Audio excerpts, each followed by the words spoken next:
Hello, Bame Farm fans. How you doing, Eva? You want a belly rub? We don't. Oh, you're all dirty. What have you been doing? I know it rained so much last night. Well, we can't pet the dog all day. Let's go see what's going on in the greenhouse. This is where all the action is right now, especially after it rains. We have some transplanting going on. Dad, what are we transplanting? Brandywine tomatoes. I have an almost potato-looking leaf. It's an heirloom variety, and there's a more standard tomato next to it. Transplanting isn't anything glorious or mechanical, it's all done by hand. If the plants are big enough, they'll pull.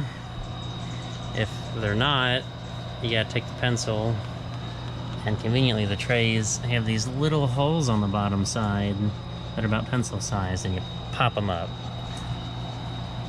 Ideally, they're like that, and they pull right out. They got enough roots. They sit in a nice little tray of vermiculite. It's just a water-holding substance. And the goal is to transplant them before they root out too much out the bottom. These have a few roots, but they're not overly root-bound. Most of the vegetables, especially tomatoes, go in 1203s. I'll catch Mom filling them up. 1203s, there's 12 packs of 3 plants. Filling the trays with dirt isn't any more glamorous than transplanting. You got a wheelbarrow full of dirt, throw some dirt in it, fill it up, level it out, and it helps to transplant into wet soil. So these will get watered before a plant goes in, and then watered afterward to help set the roots.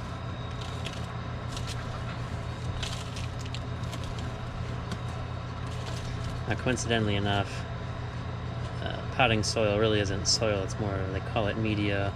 It's usually a fibrous mix of like shredded and slightly decomposed wood, coconut hulls, and those little white perlite beads that are really made for holding water.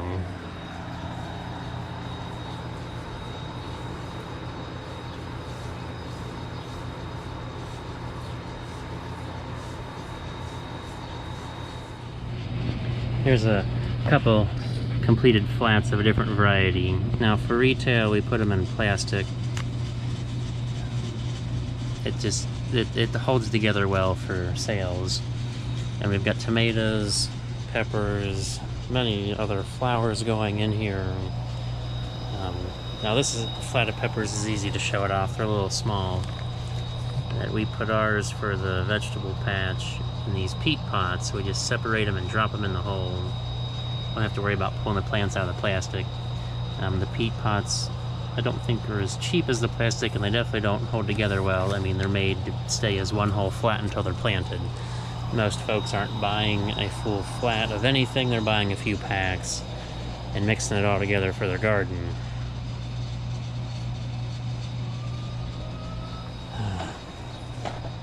Okay, we'll come back around. Mom's tagging. Each individual packet's a tag to identify it. Not that we need it, but for whoever buys the pack, chances are they'll only buy one, maybe 2. And each tag has the growing instructions. This one even has a little bit of description. I didn't realize that. Now, quite a bit of the greenhouse season has passed. We're 2/3 of the way through May, and this is our little sales area out here, this kind of greenhouse hoop structure, mostly for the shade. A lot of the plants, they just sit out here in the sun if they can take sun. A lot of your flowers are of tropical origins, and usually that's a rainforest type setting, so there's trees for shade. So the plants that can tolerate sun, it doesn't mean they need sun, it's usually that they can tolerate sun. Very few flowers need direct sunlight. They just do better well, because like salvia likes sun, and we have it underneath the tent here in the shade. Now these begonias, they need shade. You can't put them in the sun. Vinca is a good replacement for impatiens, but Vinca will tolerate sun much, much better, and patients greatly dislike sunshine. Now, the magic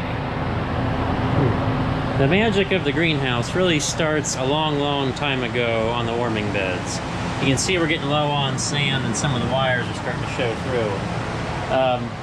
But these trays underneath provide a buffer to hold the heat from the warming bed to help the seeds germinate faster. Some plants are more tropical, and well, most of them are. They need the heat. They won't germinate much below 70 degrees. So we have the controller for the warming bed. Actually, this is a whole extra heating mat right there.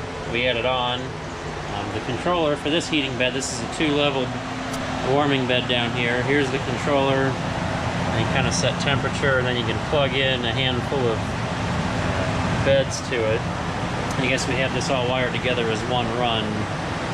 Dad made this a long, long time ago when we put up this germination room, as we call it. We call it the germ room for short. It really throws people off. They think of like bacteria, not plants starting from seeds.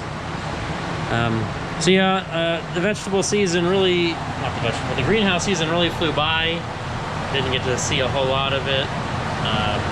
I was working on fixing things like the TW while Mom and Dad were in the greenhouse.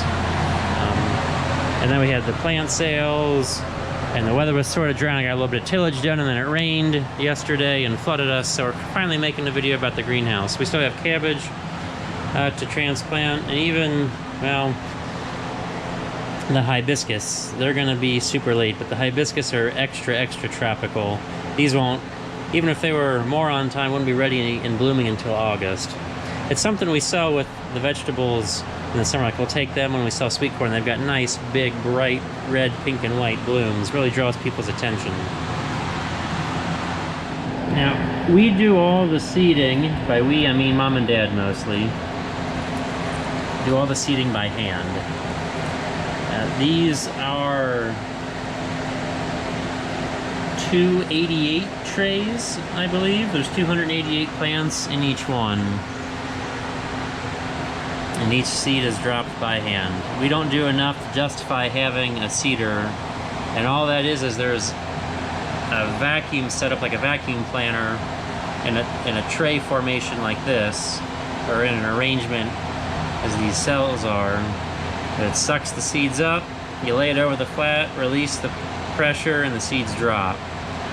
We do not have one of those, so we don't do quite enough. So it's all by hand. You know, nice, peaceful days while it's raining or snowing in late winter, seeding all this stuff. And really it kind of keeps going. Like, we've seeded cabbage, I think 3 times. It's always a big seller. I guess we have a lot of folks who like sauerkraut and coleslaw in the area.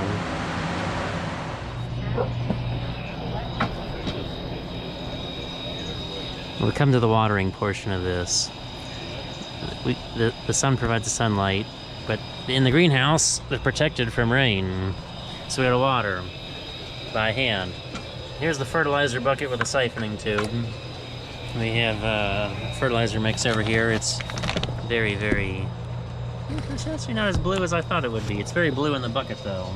Looks like somebody's pond, except that's not fertilizer in the pond. And this isn't algicide or anything. But it siphons in through this tube automatically and comes out and waters all the plants. Somewhere is the watering wand. It's good to have one with long reach to really get the plants way in the back. Wow, there's no pressure. Must not have that valve turned on.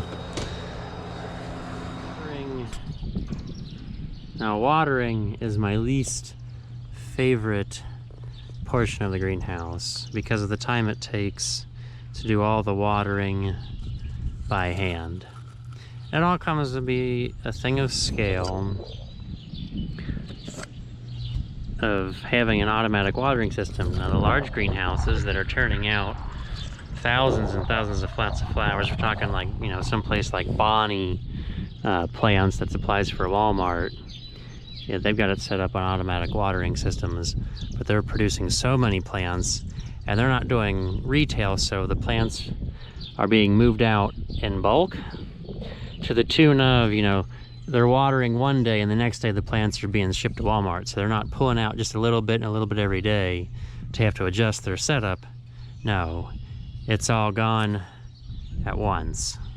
Super, super fast. This is a fun little flower here. This is Calabrochia, or million bells. It looks like a mini petunia. And this year they turned out really well. Some years they're very finicky and will get a little disease on their leaves and the plants just will not do well. This year they turned out fantastic.